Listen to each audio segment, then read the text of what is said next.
In today's video, I am going to teach you how to create service reports with the Service Analytics tool in Hubspot. To get started, make sure you are logged into your Hubspot account and you are looking at the main navigation. From here, find Reporting, then click Reports. This takes you into the reporting area where Hubspot keeps both saved reports and reporting tools.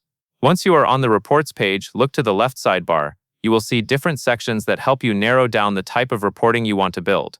Click Service Analytics. This is the area designed specifically for tracking service activity like ticket performance, customer outcomes, and team productivity. Using Service Analytics helps you create reports that are already aligned with common service goals, so you spend less time building from scratch. After you open Service Analytics, you will choose a report category. For example, you might select Customer Outcomes if you want to understand how successfully tickets are being resolved, or Team Performance if you want to measure workload and efficiency across your support team. Pick the category that matches what you want to evaluate.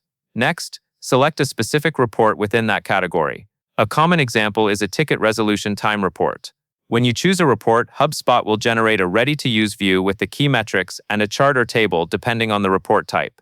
Take a moment to confirm the report matches your goal, since this will be what you save and share later. Now refine the report using the filters at the top. This is where you make the report truly useful. Set your date range so you are looking at the right time period, such as the past week, month, or a custom range. Then adjust any additional filters available, like limiting the report to specific inboxes or selecting certain teams. Filtering helps you focus on the exact slice of service data you need, especially if multiple teams or channels are involved.